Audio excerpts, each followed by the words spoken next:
আসসালামু আলাইকুম। বাংলাদেশ বেতার রাজশাহী স্থানীয় সংবাদ পড়ছি সিরাজি ফেরদৌস শাহরিয়াজ। প্রবাসী কার্ডধারীদের জন্য ভূমি সেবা আরও সহজ, দ্রুত ও কার্যকর করতে প্রয়োজনীয় ব্যবস্থা গ্রহণের জন্য ভূমি মন্ত্রণালয়ের কর্মকর্তাদের নির্দেশ দিয়েছেন ভূমিমন্ত্রী মিজানুর রহমান মেনু। আজ ভূমি মন্ত্রণালয়ের মন্ত্রীর দপ্তরে প্রবাসী কল্যাণ ও বৈদেশিক কর্মসংস্থান মন্ত্রণালয়ের মন্ত্রী আরিফুল হক চৌধুরীর সঙ্গে এক বৈঠকে তিনি এই নির্দেশনা প্রদান করেন। বৈঠকে প্রবাসী কল্যাণ ও বৈদেশিক কর্মসংস্থান মন্ত্রণালয়ের প্রতিমন্ত্রী নুরুল হক এবং সচিব মোক্তার আহমেদ উপস্থিত ছিলেন। আলোচনায় প্রবাসীদের জন্য অগ্রাধিকার ভিত্তিতে কয়েকটি সেবা নিশ্চিত করার বিষয়ে গুরুত্ব আরোপ করা হয়। এগুলো হল ভূমি অফিসে প্রায়োরিটি সার্ভিস চালু, প্রবাসী ডেবিট কার্ডের মাধ্যমে ভূমি উন্নয়ন কর পরিশোধের সুবিধা, নামজারি ও অন্যান্য ভূমি সেবা দ্রুত সম্পন্ন করা, ভূমি অফিসে প্রবাসী কর্নার সহায়তা ডেস্ক স্থাপন এবং পাওয়ার অফ অ্যাটর্নি দলিল সম্পাদনে অগ্রাধিকার প্রদান। এই বিষয়ে ভূমিমন্ত্রী বলেন, সরকারের নির্বাচনী অঙ্গীকার বাস্তবায়নের অংশ হিসেবে প্রবাসীদের সামাজিক মর্যাদা নিশ্চিত করা এবং তাদের জন্য বিভিন্ন সরকারি সেবা সহজলভ্য করতে প্রবাসী কার্ড চালু করা হচ্ছে। এই উদ্যোগ সফল করতে ভূমি মন্ত্রণালয় সর্বোচ্চ আন্তরিকতা ও অগ্রাধিকার দিয়ে প্রয়োজনীয় সব ধরনের সহযোগিতা প্রদান করবে। সিরাজগঞ্জে জেলা এনজিও সমন্বয় কমিটির মাসিক সভা অনুষ্ঠিত হয়েছে। আজ জেলা প্রশাসক কার্যালয়ের শহীদ শামসুদ্দিন সম্মেলন কক্ষে সভাটি অনুষ্ঠিত হয়। সভায় সভাপতিত্ব করেন সিরাজগঞ্জের জেলা প্রশাসক মোহাম্মদ আমিনুল ইসলাম। সভাপতির বক্তব্যে তিনি বলেন, জেলায় এনজিও ভিত্তিক সমাজ উন্নয়নমূলক কার্যক্রম আরও বিস্তৃত করতে হবে। বিশেষত আসন্ন বন্যা পরিস্থিতি মোকাবিলায় বন্যার ঝুঁকিতে থাকা অঞ্চলসমূহে দুর্যোগ মোকাবিলায় প্রস্তুতিমূলক সভা ও মহড়া বৃদ্ধি করতে হবে। একই সাথে দুর্যোগকালীন সময়ে সরকারি ত্রাণ সহায়তার পাশাপাশি এনজিও সমূহকেও প্রয়োজনীয় ত্রাণ বিতরণ, স্বাস্থ্যসেবা প্রদান ও ক্ষতিগ্রস্তদের পুনর্বাসনে প্রয়োজনীয় দায়িত্ব পালনে আন্তরিক হতে হবে।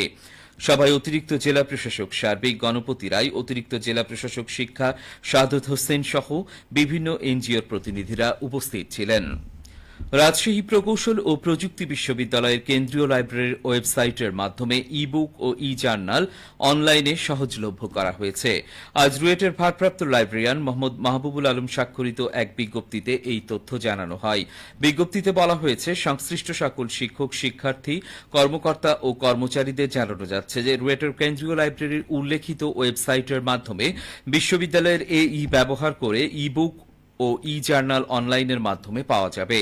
বিশ্ববিদ্যালয়ের ক্যাম্পাসের অভ্যন্তরে কেন্দ্রীয় লাইব্রেরি থেকে অথবা ডেস্কটপ, ল্যাপটপ ও স্মার্টফোন ব্যবহার করেও উক্ত ই বুক ও ই জার্নাল সমূহ ব্রাউজ করে পড়ার পাশাপাশি ডাউনলোড করা যাবে।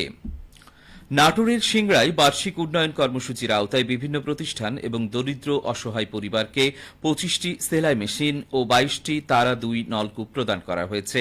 আজ উপজেলা পরিষদ হলরুমে আয়োজিত অনুষ্ঠানে এসব সরকারি সহায়তা হস্তান্তর করেন নাটোর 3 আসনের সংসদ সদস্য অধ্যক্ষ আনোয়ারুল ইসলাম আনু। উপজেলা নির্বাহী অফিসার আবদুল্লাহ আল রিফাতের সভাপতিত্বে অনুষ্ঠানে উপস্থিত ছিলেন সহকারী কমিশনার ভূমি নিশাত আঞ্জুম, উপজেলা বিএনপির সদস্য সচিব অধ্যাপক শরীফুল ইসলাম বুলবুল প্রমুখ। এছাড়া অনুষ্ঠানে বিভিন্ন সময়ে উপজেলায় প্রাকৃতিক দুর্যোগে ক্ষতিগ্রস্ত 126টি পরিবারের মধ্যে দুর্যোগ ব্যবস্থাপনা ও ত্রাণ মন্ত্রণালয়ের বরাদ্দকৃত 7 লক্ষ টাকার চেক বিতরণ করা হয়।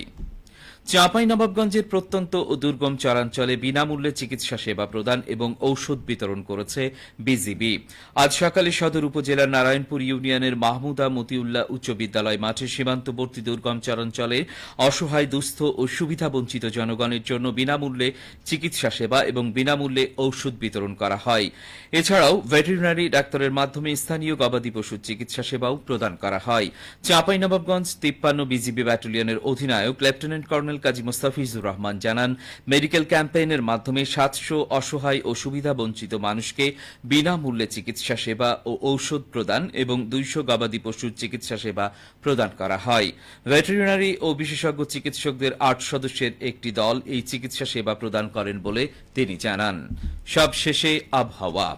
আজ রাজশাহীতে সর্বোচ্চ তাপমাত্রা ছিল 33.5 ডিগ্রি এবং সর্বনিম্ন 25.7 ডিগ্রি সেলসিয়াস। বিকেল 3টায় বাতাসে আপেক্ষিক আর্দ্রতার পরিমাণ ছিল 92%।